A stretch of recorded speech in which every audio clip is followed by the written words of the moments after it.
बिस्मिल्लाहिर्रहमानिर्रहीम। इय्याका नअबुदु व इय्याका नस्तईन। अच्छा, अब नीचे तो वो नहीं देख सकते वो नहीं तो ना तुम मैं ये चाहता हूं, एक मिनट खामोश। शुक्रिया शुक्रिया, समझ गया, बहुत शुक्रिया। अच्छा सुने सुने सुने प्लीज। अच्छा जी, मैं ये चाहता हूं कि बड़ी खामोशी से जो मैं आज आपके पास एक पैगाम लेके आया हूं, मैं चाहता हूं कि आपने सब ने बड़े मुनज़्ज़म तरीके से खामोशी की तरह आपने मेरी बात सुननी है। थोड़ी खामोशी खामोशी, या पीछे बोले ना को। देखें, हर कौम की जिंदगी में एक वक्त आता है जिसको अंग्रेजी में कहते हैं क्रॉस रोड्स, यानी एक मुल्क जिस रास्ते पे चलता जा रहा था उस पे नहीं चल सकता, या वो एक तरफ जाता है या दूसरी तरफ। और जब आप नमाज पढ़ते हैं, मेरे नौजवानों ये सुनो गौर से, आप जब नमाज पढ़ते हैं आप सिर्फ अल्लाह से एक चीज मांगते हैं कि अल्लाह उनके रास्ते पे लगा जिनको तूने नेमतें बख्शी, उनके रास्ते पे नहीं जो अपनी तबाही के रास्ते पे चले गए। तुम इधर बैठ, तुम भी आप भी बैठ जाओ, बैठ जाओ, बैठ जाओ, बैठ जाओ, आ जाओ, आ जाओ, बैठ जाओ। सामने भी वो देख नहीं सकते, इधर आ जाओ, इधर इस पर बैठ जाओ ना, इधर आ जाओ, पीछे आ जाओ। हाँ उधर, ओहो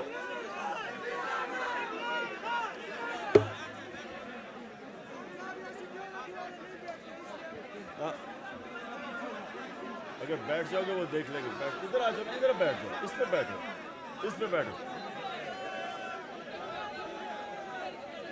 ठीक है, ठीक है। अच्छा पेशावर, आज आपका मुल्क बिल्कुल उधर खड़ा है। दो रास्ते हैं आपके सामने,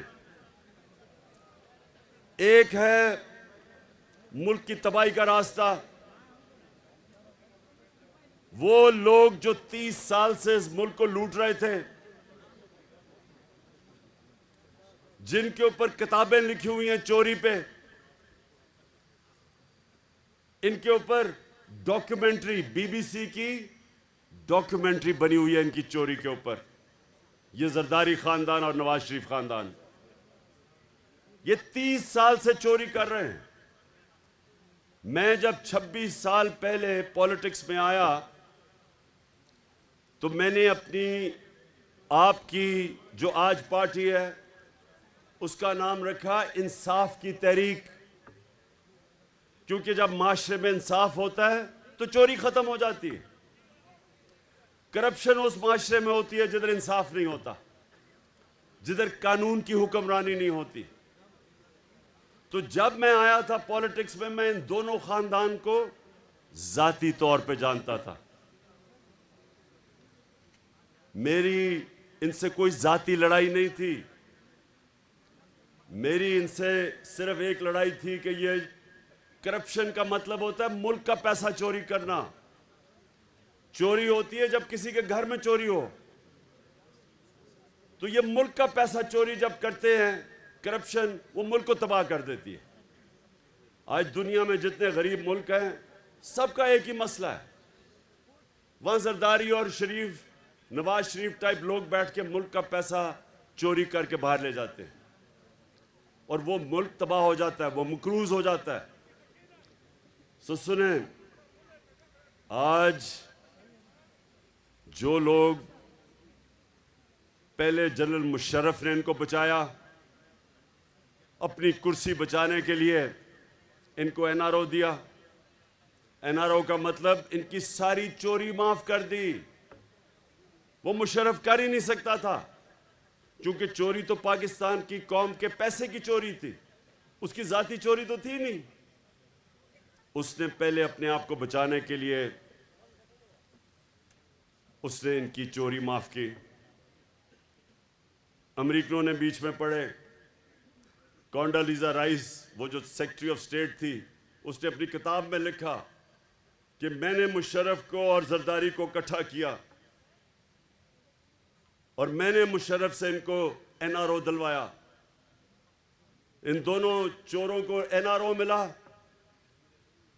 इनके केसेस माफ हुए, ये वापस आए और 10 साल में इन्होंने, सुने जरा, 10 साल में इन्होंने 4 गुना पाकिस्तान का कर्जा बढ़ाया। 2008 में 60 साल में पाकिस्तान का जो कर्जा था वो 6000 अरब था। ये सुन ले जरा। और नौजवानों, मैं चाहता हूं कि ये आप ज़हनों में डाल लें कि आप किसके लिए लड़ रहे हैं, आप किसके लिए जहाद लड़ रहे हैं, तो आपको पहले समझ आए कि मुल्क से हो क्या रहा है। 6000 अरब से हमारा कर्जा चढ़ के 10 सालों में 30,000 अरब पे गया। 4 गुना पाकिस्तान का कर्जा बढ़ा सिर्फ 10 सालों में। 60 सालों में जितना कर्जा लिया था इस मुल्क ने, इन्होंने अपने 10 साल में 4 गुना पाकिस्तान का कर्जा बढ़ाया। जिसका नतीजा क्या हुआ? जब हम आए 2018 में, तो जितना भी हमने टैक्स का पैसा इकट्ठा किया था, आधा पैसा चला गया इनके लिए हुए कर्जों की किस्तें देने पे। आधा पैसा उधर चला गया। तो मुल्क कैसे चलाते हैं? कैसे हम लोगों की खिदमत करते हैं, सड़कें बनाते हैं, स्कूल बनाते हैं, अस्पताल बनाते हैं? क्योंकि आधा पैसा तो इनके लिए हुए कर्जों पे चला गया, किस्तों पे। अब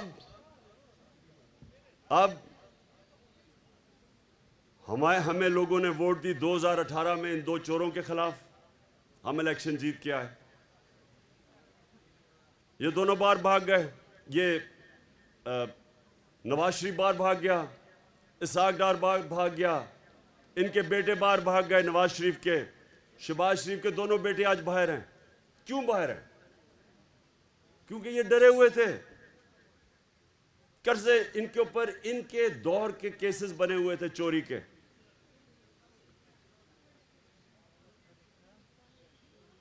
जब ये बाहर चले गए, वहां बैठ के इन्होंने साजिश शुरू की पाकिस्तान के दुश्मनों से, जो चाहते नहीं थे कि इमरान खान इक़्तिदार में रहे,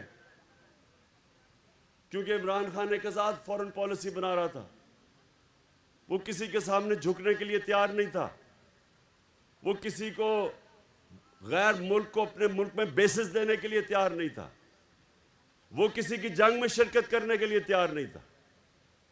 इन्होंने पाकिस्तान के उन लोगों के साथ साजिशें की, बाहर बैठे हुए थे, और आखिर में इन्होंने अंदर जो बैठे गद्दार थे इस मुल्क में, उनके साथ मिलके अमेरिकी साजिश के तहत इन्होंने हमारी गवर्नमेंट गिराई।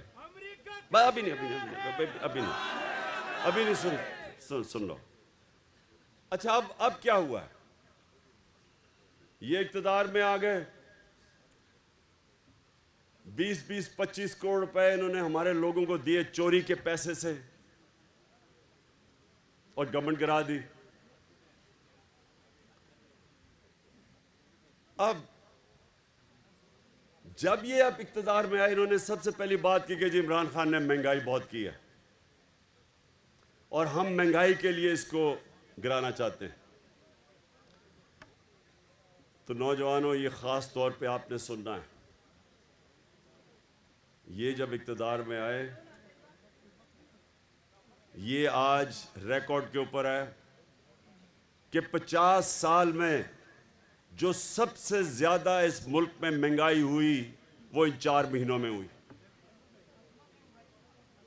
एक चीज़ कहते हैं सेंसिटिव प्राइस इंडेक्स, मतलब ये जो आम आदमी के लिए जो कीमतें जो आम आदमी को सबसे तकलीफ देती है, मसलन आटा है, बिजली है, ये जो चीज़ें जो सबसे ज़्यादा आम आदमी की ज़िंदगी में मुश्किलात पैदा करती है, कहते हैं सेंसिटिव प्राइस इंडेक्स, SPI।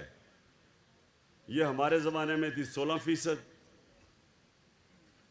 आज ये 45% पे पहुंच गई, 3 गुना ज़्यादा। और बिजली की कीमत आप सब जानते हैं, पेट्रोल की कीमत, डीजल सब आप जानते हैं कि हमारी 150 रुपया लीटर थी, इनकी पहुंच गई 250 लीटर और 236।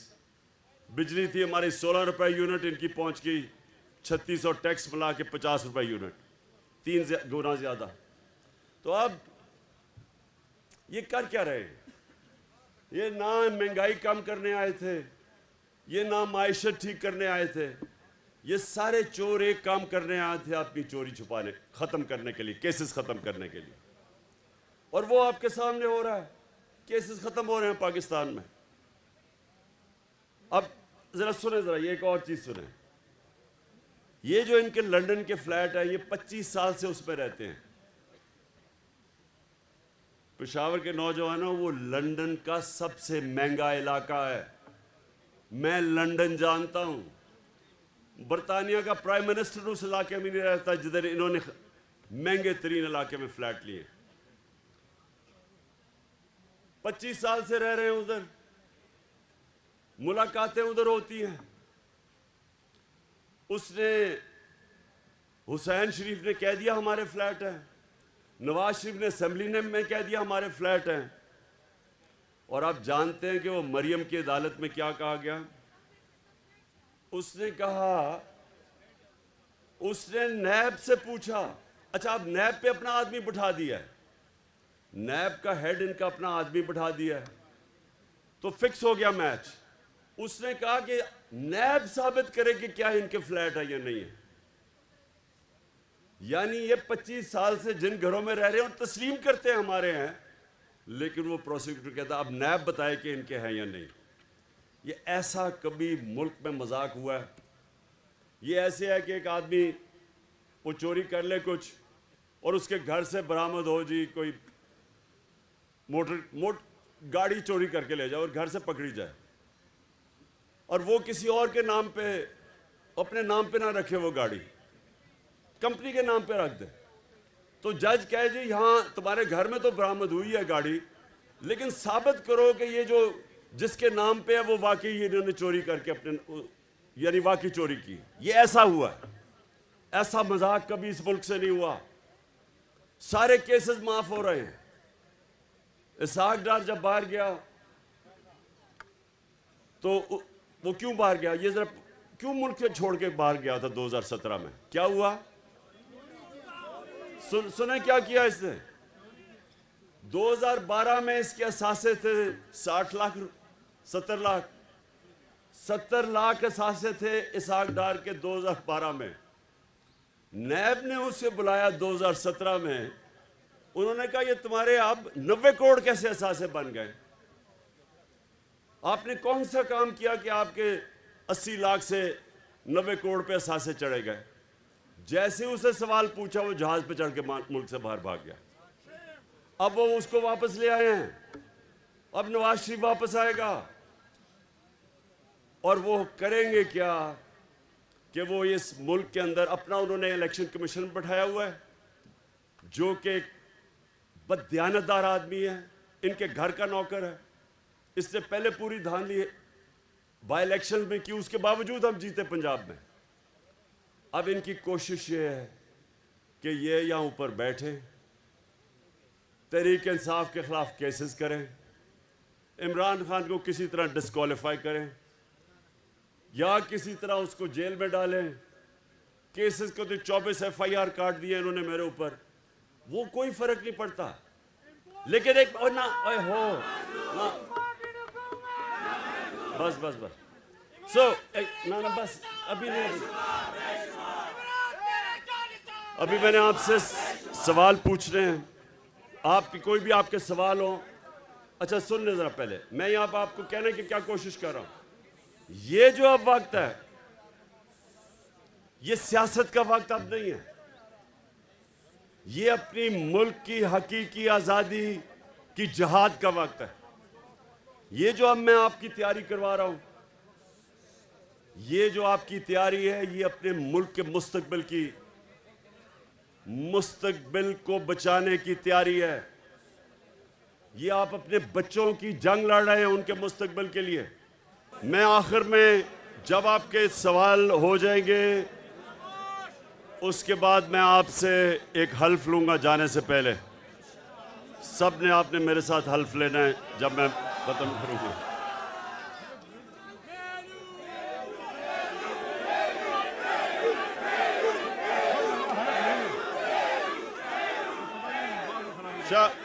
एक मिनट शाह फरमान,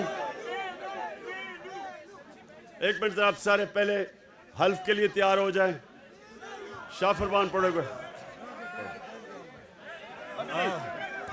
अभी मेलू नहीं, अभी नहीं। आप हल्फ पढ़े साथ साथ बिस्मिल्लाहिर्रहमानिर्रहीम। हम अल्लाह को हाजिर और नाजिर जानकर हल्फ उठाते हैं कि पाकिस्तान की आईन की पासदारी करेंगे और इसकी हिफाजत करेंगे, और ये कि हम हकीकी आज़ादी तहरीक को जहाद समझकर इसमें हिस्सा लेंगे और हर किस्म की कुर्बानी देंगे। अल्लाह हमारा हामी और नासिर हो।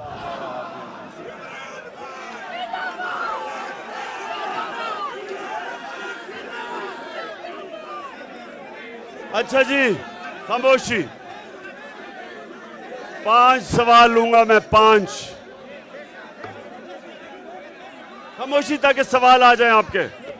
अच्छा सुने, एक मिनट लगे पीछे सुने। इंशाअल्लाह आज से आपकी तैयारी होगी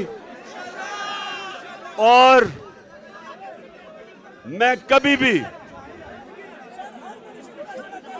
5-6 दिन के बाद मैं कभी भी आपको कॉल दूंगा और आपने सबने तैयार होना है इंशाअल्लाह।